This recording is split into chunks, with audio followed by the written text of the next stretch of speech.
Right, on to even more serious stuff to do with the important bits between here and here, and keeping all these good bits and bobs inside strong, thinking about the bones at your back and the muscles as a joint enterprise all the way round. So, start on your back, and this is so important that we've got to get it right. We roll back, you put your head back. This is the bit that's important, that you settle yourself down and have a notion of the head and the shoulder carriage being really optimum for you, so that your neck is long and your shoulders are well away from your ears, and your spine is therefore as long as it can be, and we try and iron out the kinks. So most of you will be much better than I am at getting the back into the floor really well. You can slip a hand under there. I'll do it with this hand, but it slips under there, and you can feel, if you get this right, that you can push flesh and bone into the back of your hand, and just already you're doing an exercise as you try and pull in. But the devil is in the detail, and a lot of it's here. A lot of the detail is in the front. So we pull in how you talk to your abdomen to try and discipline it, because it's exercising, is quite a journey. Language doesn't always cut it, but we're going to try pulling it in, pulling the flesh to the backbone, and we'll gradually discover more stuff through our own hands poking and through our brains alerting. Now, first off, we'll put a couple of fingers inside, just inside your own hip bone. So if I tilt a bit, you've found a bone there, and get a pad of fingers and pop them in there. Now you push in quite far, and you pull in your tongue hard, and then you pick up that leg like it's heavy, which it is, and pop it down. Most of us will be able to feel muscle tight. If you're not feeling it, it's not because you haven't got it, it's just that you're not exactly in the right place. You can't lift that leg without using these muscles. So we'll do a few of those where we lift up one leg and lower it down. Now the slower, the better. And once you've exerted the momentum to lift it, you've virtually done it. And then you put it back down again. It's like pushing an old-fashioned car. Getting it going is what's difficult. And then the wheels go round, assuming you're not going uphill. So pull in hard and lift one leg and keep this flat. You've got two hands, so one can be chucking, one can be checking. That this is as flat as you can make it. And tuck in here. Now the other aspect of pulling in here is the pelvic floor. We are going to try to trust our brains that the brain knows where it all is, even if we don't.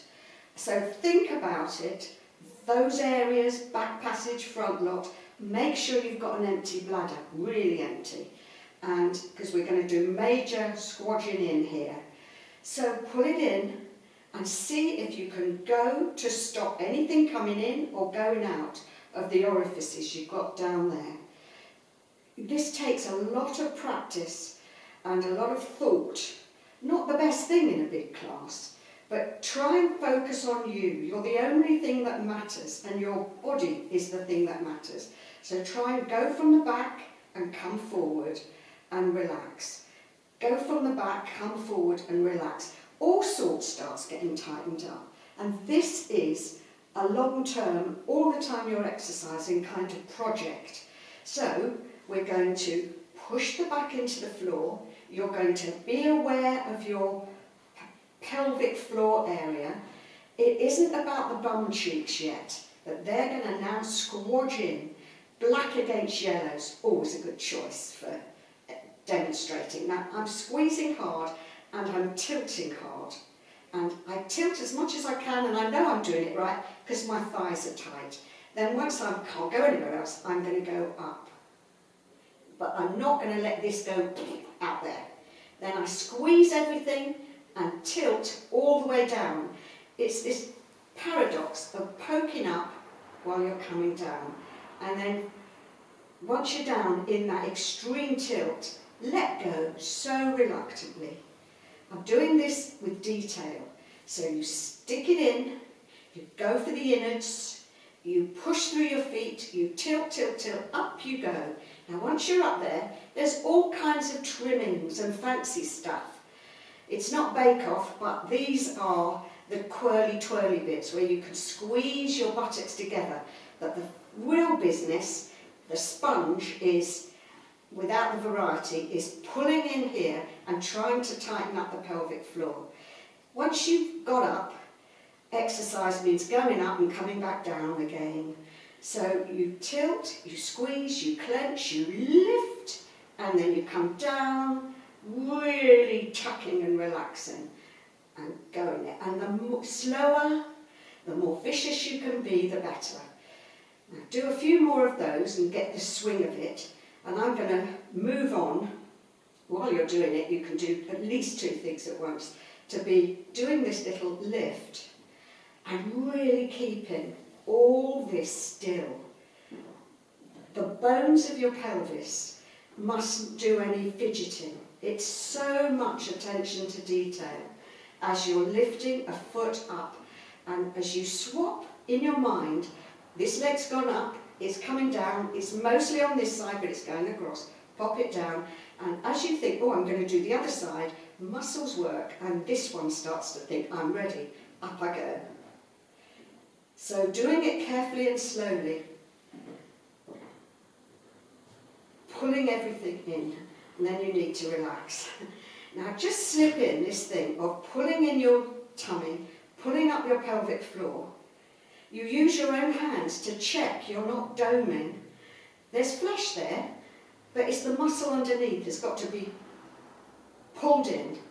Then I want you to put a knuckle in your mouth here.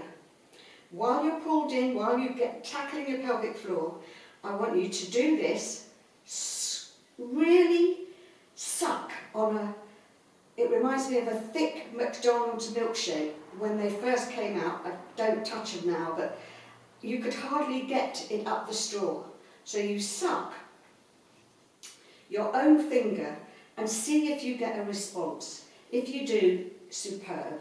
If you don't, persist. It's taken a whole hour of me talking about this to some women to get them to get a response. There is one between mouth and that area. We'll go no further. So wiggle your feet and knees together and then take the knees over to one side, holding all this position just to free up this lot because it's been really stuck with this.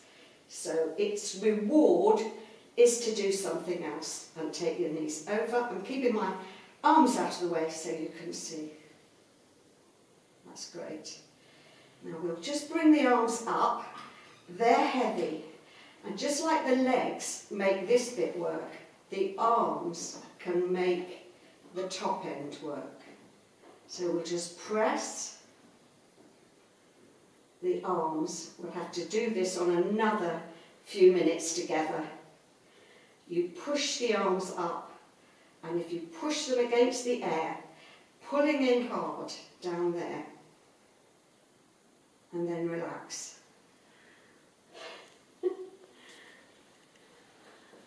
I think I'd better finish now.